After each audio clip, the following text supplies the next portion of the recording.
বলে মক্কার সমস্ত বাবাদি সবাইকে আপনারা জানিয়ে দিল, ও মক্কাবাসীরা তোমরা শোনো শোনো শোনো, তোমরা জেনে রেখে দাও, আজকে তোমরা এক সমাতে বসবা, আমার কাছে আসবো, একটা জরুরি মিটিং হবে। আবু জাহেল বাবা সবাইকে এলান করে জানিয়ে দিল, বাবা যে আপনার বৈকের বেলাতে আপনার মিটিং এর জন্য বসে গেল। আবু জাহেল বলতেছে, ও যুবকেরা, আচ্ছা তোমাদের কাছে একটা প্রশ্ন করব, আচ্ছা বলো, আমরা যে মূর্তি পূজা করি, আমরা যে এটা সেটা মেনে চলি, কিন্তু এখন আব্দুল্লাহর বেটা মুহাম্মদ তিনি কলমা পড়াতে মুসলমান বানাতেছে, এত কিছুদিন পর তারাও নামাজও চালু করে দিবে, তোমরা শুনে রেখে দাও, শুনে রেখে দাও, তোমাদের ভিতরে কে এমন আছো যে আব্দুল্লাহর বেটা মুহাম্মদকে মারতে পারবো? কেউ যেন কথা বলে না, সবাই কিন্তু চুপচাপ বসে আছে। আবু জাহেল বলছে, তোমাদের মধ্যে কে এমন যুবক আছে, পুরুষ ব্যক্তি আছো যে আব্দুল্লাহর বেটা মুহাম্মদকে কে মারতে পারবে বলো? কেউ কিন্তু বাবা কথাও বলে না, মাথা নিচু করে সব। কিছুক্ষণ পর একটা যুবক বলছে, হুজুর আমি পারবো। কে? এক যুবক বলতেছে, নবীকে আমি মারতে পারবো, নবীকে আমি মারতে পারবো। যখন বাবা দিয়ে কথা বলেছেন, বলার পরে বলতেছে, যুবক আমার কাছে এসো। কিন্তু বেরাদার আবু জাহেল বলতেছে যে নবীকে মারতে পারবে, আমার পিঠির সঙ্গে তার বিয়ে দিয়ে দেব। ওই যুবকটা বলতেছে, হুজুর আমি পারবো। নবীকে মারবা কেমন করে? বলে, হুজুর গো, আমার কাছে একটা অস্ত্র আছে, অস্ত্রটা প্রায় উটের মাথার মতো দেখতে, ওই অস্ত্র দিয়ে নবীকে যদি আঘাত করা যায়, নবী আর দুনিয়ায় বাঁচবে না। এখন বেরাদার আবু জাহেল বলতেছে, এ যুবক তাহলে কখন মারবা নবীকে? যুবকটা বলতেছে, বলো গো আবু জাহেল, আমি নবীকে মারবো দুটো টাইম বোঝে, এ দুটো টাইম যখন আমি ফাঁক পাবো, তখনই নবীকে আক্রমণ করতে পারবো। বেরাদার ইসলাম মুআদ্দাস সামানিক রাও আবু জাহেল বলতেছে, বলে যুবক, এতগুলি মানুষ থাকলো, তারা নবীকে কেউ মারতে রাজি হলো না, কিন্তু তুমি কেন রাজি হলো? যুবকটা বলছো, আবু জাহেল, এরা যতজন বসে আছে, কারোর বিবি, কারোর সন্তান, কারোর বাপ মা সবাই তো আছে, কিন্তু শুনে রেখে দাও, শুনে রেখে দাও, এই যে যারা যারা হাত তুলে নেয়, আমি কেন তুলেছি জানেন? আমার বিবি নাই, বাচ্চা নাই, মা নাই, বাবা নাই, আত্মীয় স্বজন কেউ নাই, আমি যদি ধরা পড়ে মেরে দেয়, আমার জন্য কেউ কাঁদবে না, কিন্তু এরা যদি নবীকে মারতে যায়, তাইলে পরে তাদেরকে যদি ধরে নেয়, তাদের বিবি কাঁদবে, তার বাচ্চারা কাঁদবে, তার জন্য ভয় কেউ বললো না। তাই আবু জাহেল, আমি নবীকে মারতে রাজি আছি। বেরাদার ইসলাম মুআদ্দাস সামানিক রাও এই যুবকটা বলতেছে, বলো গো আবু জাহেল, তবে শুনে রেখে দাও, আমি দুটা আমার শর্ত মানতে হবে। বলে, কি শর্ত? শর্তটা হলো এটাই, যখন নবী বাড়ি থেকে বাড়াবে, তখন আমাকে খবর দিবে, আর নবীর একজন চাচা আছে, তার নাম হলো হযরতে আমির হামজা, ইনি যখন বনে শিকার করতে যাবে, তখন আমাকে খবরটা দেবে।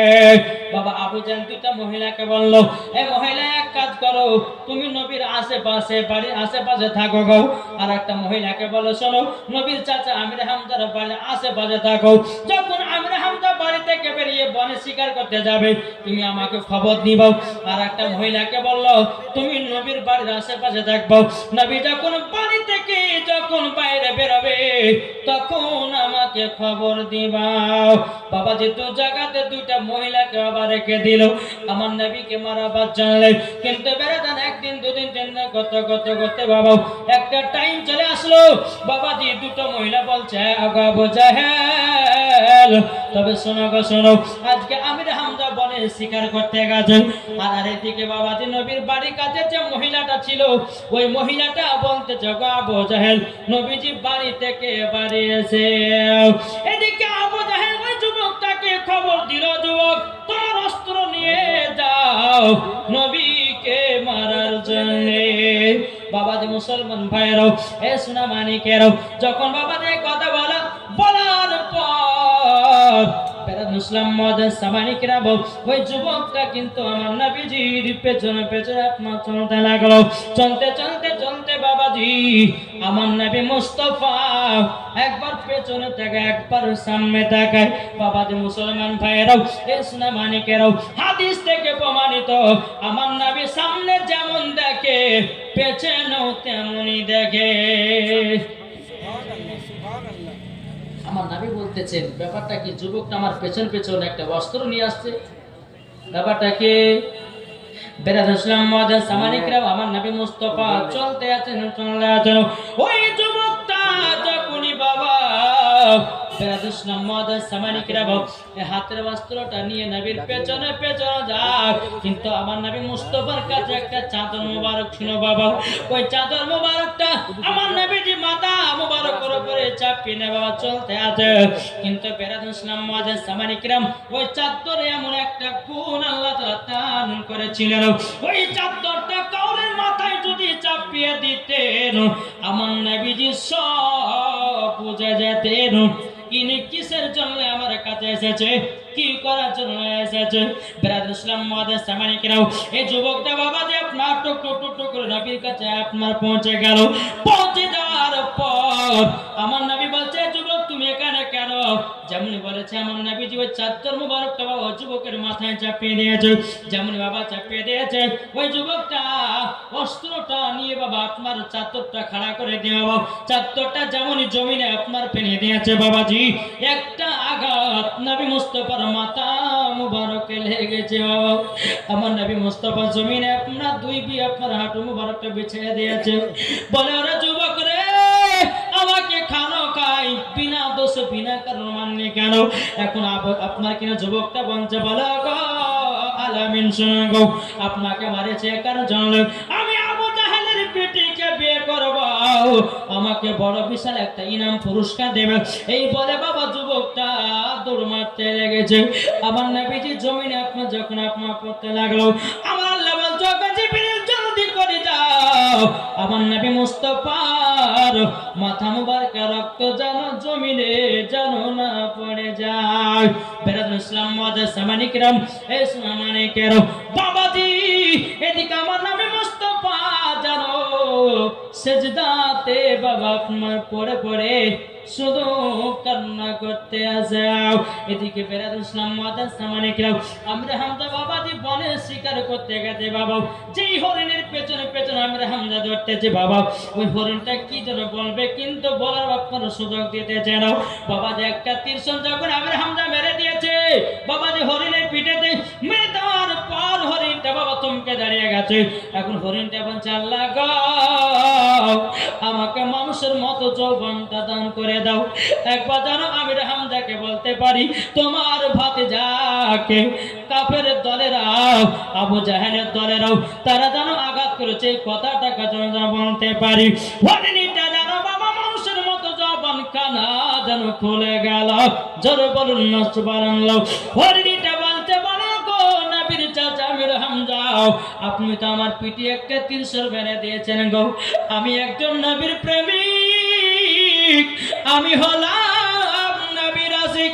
ও যুবকের একটা অবলা জীব যদি নবীর জন্য দুই চোখের পানি ঝরাতে পারে, পরে যুবকেরা আমরা হলাম মানুষের শ্রেষ্ঠ জীব। আল্লাহ পাক আল্লাহ তাআলা বলতেছে নবীকে না বানালে দুনিয়ার কোনো জিনিস আল্লাহ বানাতেন না। বাবাজি মুসলমান ভাইয়েরা যখন বাবাজি আপনার কথা বলার পর বাবাজি আমরা হামজা বলতে চাই হরিণী কি কথা বলবা, তখন হরিণটা দুই চোখের পানি ফেলে বলছে গো নবী চাচা গো, যেই নবী দুনিয়াতে বড় একা এতিম গো, তিনার আব্বা নাই তিনার মা নাই তিনার দাদু নাই, আপন বলতে আপনারা। এখন আবু জাহেলের দলেরাও আপনার ভাতিজাকে এমন ভাবে আঘাত করেছে জমিনে অজ্ঞান হয়ে পড়ে যাও। তুমি আমাকে আক্রমণ করেছো তীরশন মেরেছো আমার গোশত খাওয়ার জন্য। এখন বেরাদুল ইসলাম মাদার সামানিকরাম আমির হামজা বলছে হরিণী রে আর তোর শরীর গোশত আমি খাবো না, তুই যখন আমার ভাতিজার খবর দিয়েছিস রে, আমি আর তোকে স্বীকার করব না। জোরে বলুন না সুবহানাল্লাহ। আমির হামজা বাবা যে বাড়িতে দৌড়াতে দৌড়াতে এসে এখন বাড়ির দারোয়ানটা বলছে, বলো গো আমির হামজা, আপনি জলদি করে দুটো করে খান। বলছে না, এখন খাওয়া দাওয়া করবো না। বলে কেন খাওয়া দাওয়া করবেন না? বলে এমনি করবো না। বলে কিসের জন্য? আপনি তো বনে শিকার করতে গেছেন, আপনাকে খিদা লেগে দুটি খাওয়া দাওয়া করুন। বলতে চরে দারোয়ান, আমি খাওয়া দাওয়া করতে পারবো না। আমার ভাতিজাকে আবু জাহেলের দলেরা তারা যেন আক্রমণ করেছে, আমি খেতে পারি না, খেতে পারি না। বাবা যে একটা তীর হাতে ধনুক নিয়ে বাবা আপনার উটোর উপর আপনার চড়িয়ে চড়িয়ে আপনার চলতে লেগেছে আবু জাহেলের কাজ। এদিকে আবু জাহেল তার গোলামদেরকে বলতেছে, ও গোলামেরা তোমরা শোনো গো শোনো, যদি আমরা হামজা যদি আসে আর রাগের মাথায় যদি আমাকে মেরে দেয়, তবুও তোমরা কিছুই বলবে না, চুপচাপ তোমরা দেখবা। কে বলছে? আবু জাহেল বলতেছে, এই আমরে হামজা আসবে, ইনার রাগ আর ইনার শক্তি, শুনো, আসার পরে যদি আমাকে একবারে মেরেও দেয় তো তোমরা কিছু বলিও না। তার গলা বলছে, কেন বলবো না? বলো শোনো, আমরা নবীর চাচা নবীর ভাতিজাকে মেরেছি, সামান্য আমরা মেরেছি, কিন্তু চাচার রাগ হতে পারে, একবারে মারতেও পারে, কিন্তু রে গোলামেরাও, কিন্তু নবীর চাচা আমির হামজা কিন্তু এখনো কলমা পড়ে না।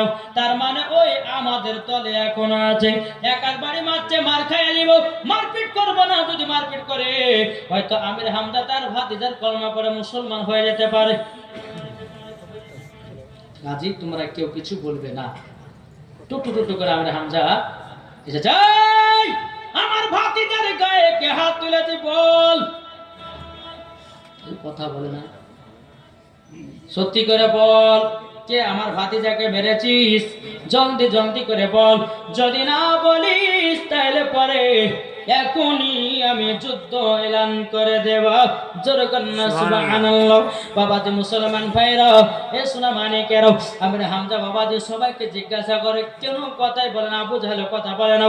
বেরাদুল ইসলাম মাদের সামানিকেরাম, এর আপনার কি আমির হামজা যখন একটা রাগ হয়ে গেছে রে বাবা, রাগটাকে আপনার কন্ট্রোল না করতে পেরে বাবা যে তীর ধনুক যে আপনার গোড়াটা থাকে, ওই গোড়াটা দিয়ে বাবা যে আবু জাহেল মাথাতে এমন ভাবে একটা আঘাত করেছি, তার মাথাটা ফেটিয়ে জানো বাবা রক্ত বাড়িয়ে দিয়েছে। আমির হামজা কেঁদে কেঁদে বলছে, রে আবু জাহেলের তোরে ধরে আমার ভাতিজাকে তোরা কেন কিসের জন্য মেরেছিস রে? তিনি তো তিনার ইসলাম প্রচার করে, তিনি তো একজন নবী। তোমাদের ধর্ম তোমরা করো, উনার ধর্ম উনাকে করতে দাও, কেন আমার ভাতিজার গায়ে তোমরা হাত তুলেছ? কেন কিসের জন্য? আমার ভাতিজা কারো অন্যায় করে না, কারো দোষ করে না, কাউকে মারপিট করে না, কেন এরকম ছেলেকে তোমরা হাত তুলেছ? বাবা কেউ যেন কথা বলে না, চুপচাপ বাবা দাঁড়িয়ে দাঁড়িয়ে আপনার শুনে লো। আবু জাহেলের মাথা ফাটিয়ে দিয়ে বাবা আমার নবীকে খোঁজার জন্য আমরা হামজা বাড়িয়ে গেছে। বাবা এখানে যাও, ওখানে যাও, কোনো জায়গাতে পাই না। একটা হরিণী রাস্তাতে বসে বসে জানো বাবা দুই চোখের পানি ঝরা কান্না করে, বাবাজি